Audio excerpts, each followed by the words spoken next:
अब बताते हैं व्यंजन। व्यंजन क्या होते हैं?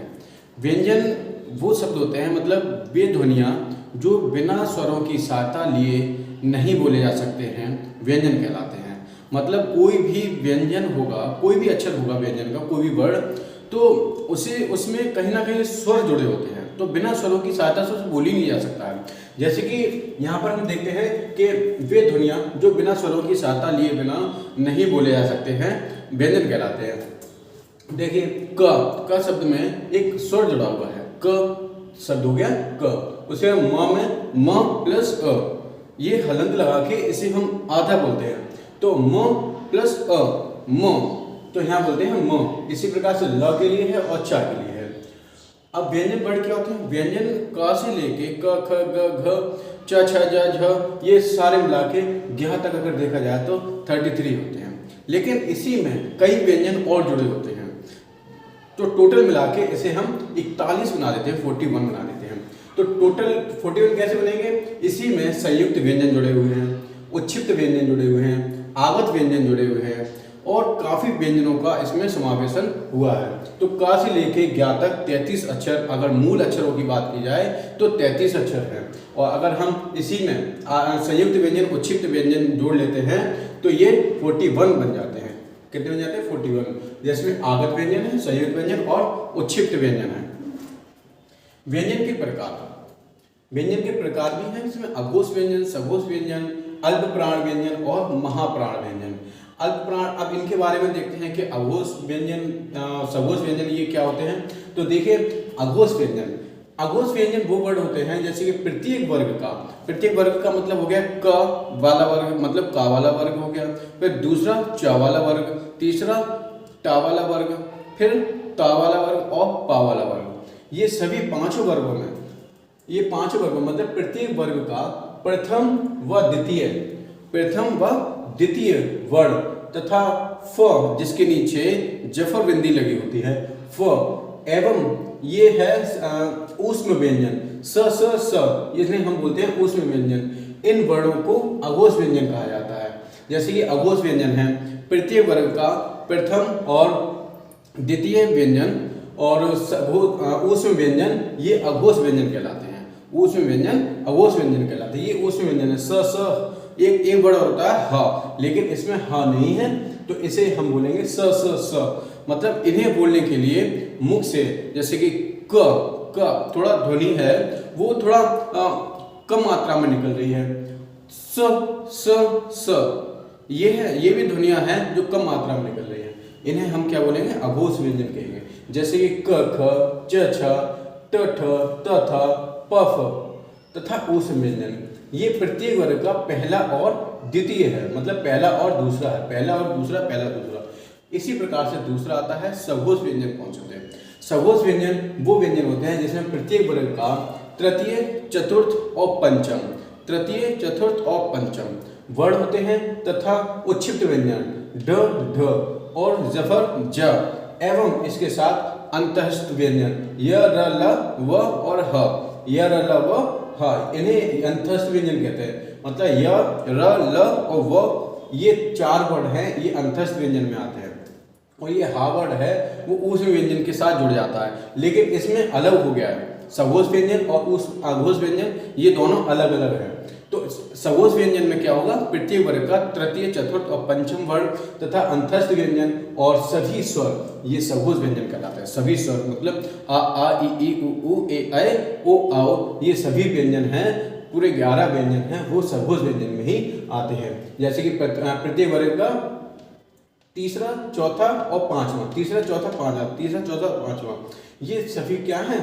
ये हैं सघोष या घोष। इन्हें हम सघोष या घोष भी कह सकते हैं। घोष व्यंजन जिस प्रकार से एग्जाम में आ जाता है वही बोलेंगे। जैसे कि अब तीसरा आता है अल्प प्राण। जैसे हम बताते हैं तीसरा शब्द है अल्प प्राण। अल्प प्राण क्या होता है?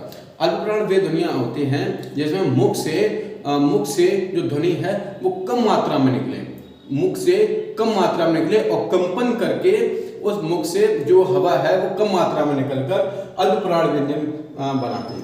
जैसे कि प्रत्येक वर्ग का, इसमें क्या होता है? प्रत्येक वर्ग का प्रथम, तृतीय और पंचम, प्रथम, तृतीय, पंचम, जैसे कि क, ग और ड, क और न, इया जिसे इया बोलते हैं। तो अल्प प्राण प्रत्येक वर्ग का प्रथम, तृतीय, पंचम वर्ण और अंतस्थ व्यंजन य र ल व, य र ल व, य र ल व, ये अंतस्थ वर्ण है, इन्हें हम अल्प प्राण व्यंजन कहते हैं। जैसे कि यहाँ पर आता है क ग इया, च छ च ज इया, ट और ड न, ड़ है जिसे अड़ा बोलते हैं, त द और न, ओ प ब म, ये सभी स्वर और तथा अनुनासिक, अनुनासिक अंग और अ, ये सभी क्या हैं, अल्प प्राण बोलते हैं, जिसे हम कम मुख से कम हवा निकालते हैं। जैसे मुख से कम मात्रा में हवा निकले और मुख के माध्यम से जो कंठस्थ होता है, कंपन करता है, उसे अल्प प्राण कहते हैं। महाप्राण की बात करते हैं कि प्रत्येक वर्ग का दूसरा व चौथा व्यंजन, प्रत्येक वर्ग का दूसरा और चौथा व्यंजन महाप्राण व्यंजन कहलाता है। इसके साथ साथ इसमें ऊष्म व्यंजन श स और ह, स स ह, ये ऊष्म व्यंजन कहलाते हैं। मुख से हवा अवाध गति से कंटिन्यू निकलती है, अवाध गति से निकलती है प्रत्येक वर्ग से। जैसे हम बोलते हैं ख, घ, छ, झ, ठ, ढ, त, थ और ध, फ और भ। अवाध गति से मुख में हवा बिल्कुल रुकावट नहीं होती है और ये कंटिन्यू मुख से विवर होकर हवा कंटिन्यू निकलती रहती है और पूर्ण तरीके से इसे बोला जाता है। प्रत्येक वर्ग का दूसरा और चौथा व्यंजन ऊष्म व्यंजन महाप्राण व्यंजन कहलाते हैं। ठीक है, इसे देखिए। अब बताते हैं व्यंजनों के वर्गीकरण के बारे में कि व्यंजनों का वर्गीकरण कैसे हुआ है। व्यंजनों का वर्गीकरण 5 भागों में हुआ है। तो व्यंजनों का वर्गीकरण 5 भागों में किया गया है, जैसे कंठ्य व्यंजन, तालव्य व्यंजन, मूर्धन्य व्यंजन और दंत्य व्यंजन, ओष्ठ्य व्यंजन। ये सभी वर्ण है ना, जो कंठ, तालव्य, मूर्धन्य और दंत्य, ओष्ठ्य, ये सभी व्यंजन हैं, वो 25 हैं। जैसे कि यहाँ पर देखा कंठ, जो गले से बोला जाता है, क, ख, ग, घ, इया,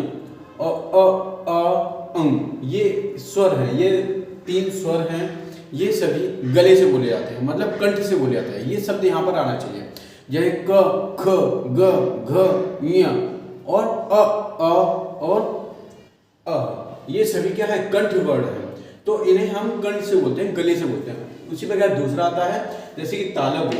तालव्य वर्ण क्या होते हैं? तालव्य वर्ण च, छ, ज, झ, इया, ई, स और य, ये सभी हैं वो तालव्य, तालु से बोले जाते हैं। जैसे कि जो जीभ है ना, जो उल्टी होके जीभ है वो तालु से छुएगी, मतलब जीभ तालु से छुएगी ऊपर की ओर और तालव्य व्यंजन का। जैसे कि च, जीभ है च, छ, ज, झ, इया, ई, स और य, ये जीभ है ना ऊपर तालु पर छूते हैं तो वो तालव्य वर्ण कहलाते हैं। जैसे च, छ, ज, झ, झ, ई और स, य। अब आते हैं मूर्धन्य। मूर्धन्य मतलब होता है मसूड़ा, मूर्धन्य होता है मसूड़ा, मूर्धन्य से जुड़ा, ऊपर जबड़े में छुएगा, सॉरी। मूर्धन्य वर्ण ट, ठ, ड, ढ, ऋ, मतलब न कह सकते हैं, और श और र। तो ये सभी के यहाँ मूर्धन्य वर्ण है। जैसे कि इसमें जो जीभ है वो उल्टी होकर जबड़े में उल्टी होकर ऊपर छूती है। जैसे कि बोल के भी देख लिया, ट, ठ, ड, ढ, ड़ और श और र, ये जीभ है उल्टी होकर ऊपर चुबड़े से छूती है, वो मूर्धन्य व्यंजन कहलाती है, मूर्धन्य वर्ण कहलाती है। ठीक है, उसके बाद दंत वर्ण। दंत वर्ण कौन से होते हैं? दंत वर्ण है त, थ, द, ध और न। त, थ, द। जो जीभ है, जीभ का अगला भाग है वो दांतों से स्पर्श करेगा, दांतों को स्पर्श करेगा, वो दंत व्यंजन कहलाते हैं, दंत वर्ण कहलाते हैं। जैसे त, थ, द, ध, न, ऐसा बोल के भी देख लीजिए, वो पता चल जाएगा। तो त, थ, द, ध, न, ये सभी क्या है? दंत्य वर्ण है, दंत वर्ण। उसके बाद आता है 5वां ओष्ठ्य वर्ण। ओष्ठ्य वर्ण से प, फ, ब, भ, म, उ। ये क्या है? इन्हें बोलने का तरीका होता है जैसे कि ओंठ हैं वो दोनों एक दूसरे से स्पर्श करते हैं, प, फ, ब, भ, म, ये ऊपर नीचे दोनों ओंठ हैं वो क्या करेंगे?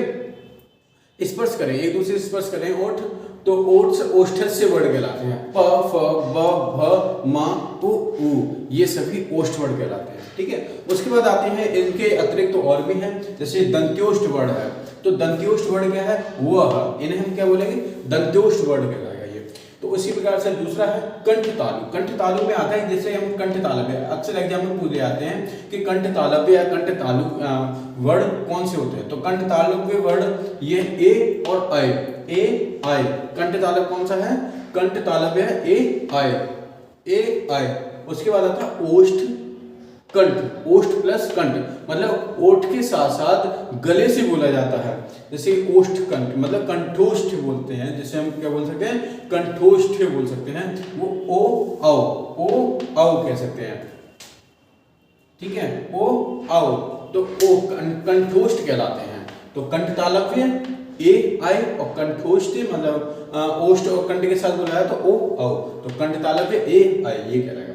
उसके बाद आता है ओष्ठ वर्ड। ओष्ठ वर्ड कौन सा होता है, उ, कौन से हैं, ये दो वर्ड हैं, उ, ओष्ठ वर्ड कहलाएंगे।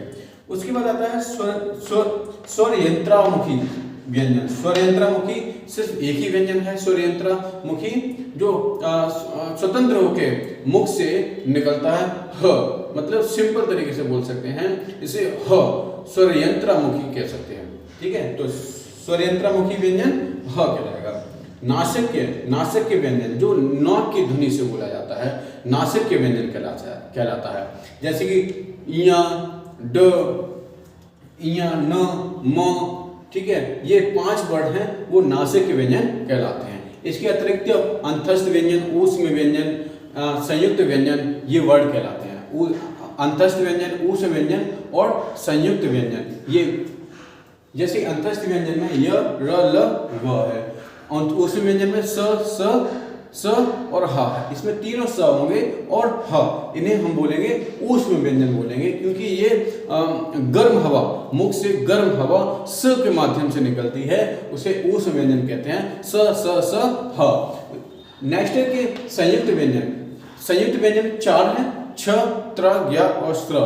छ, त्र, ज्ञ और स्र, ये अलग अलग तरीके से बनते हैं। जैसे कि संयुक्त व्यंजन 2 वर्डों के योग से बनते हैं, ये 2 वर्डों के मेल से बनेंगे। तो जैसे छा किन 2 वर्डों के मेल से बना, क, नीचे हलंत लगाना जरूरी है, किसी भी अगर वर्ड के नीचे पहले अक्षर में हलंत नहीं लगा तो वो गलत माना जाएगा। छ कैसे बनता है, क नीचे हलंत, इसे आधा बोलेंगे, प्लस स, तो ये बोलेंगे सेम छ, तो क प्लस स से कोड वाला स बनेगा तो छ बनेगा। उसके बाद त्र कैसे बनेगा, तो और प्लस र, तो प्लस र। ज्ञ कैसे बनेगा, ज और इया से, ज और इया से। अक्सर एग्जाम में यही एक ये और छ वाला, ये दोनों अक्सर पूछ लिए जाते हैं। ज्ञ और छ का मेल किन 2 वर्डों के योग से होता है। तो ज्ञ कैसे बनेगा, ज और इया के वर्ड से बनेगा। उस नेक्स्ट है कि स्र कैसे बनेगा, स्र बनेगा स प्लस र के योग से बनेगा स्र। ठीक है, उसके बाद आता है ओष्ठक कृति के आधार पर स्वर के 2 प्रकार। ओष्ठक कृति के आधार पर स्वर के 2 प्रकार होते हैं। तो ओष्ठक कृति के आधार पर स्वर के 2 प्रकार कौन कौन से हैं, एक तो है आवृतमुखी, दूसरा है वृत्तामुखी। आवृतमुखी और वृत्तामुखी। आवृतमुखी कौन से हैं, अ, आ, ई, ए, आई, आ, ई, ए, आई, ये है आवृतमुखी है। वृत्तामुखी उ, ओ, आओ, ओ, आओ। और एक वर्ड और है ओ, जैसे आगत स्वर है ये इसे हम आगत स्वर कहते हैं, इसलिए कहते हैं ये अलग से आ रहा है। ठीक है, ये आगत नया शब्द जोड़ा गया ओ, तो ये इसी का भाग नहीं है, लेकिन ये अलग से जोड़ा गया ओ। तो वृत्तामुखी में ओ, आओ और ओ, ये सभी वर्ड कहलाते हैं। इन सबको नोट कीजिए। वीडियो पसंद आए तो लाइक शेयर सब्सक्राइब कर बेल आइकन को प्रेस कर लीजिए, जिससे आने वाली मेरी सारी वीडियोस आपको सबसे पहले मिल सके। धन्यवाद।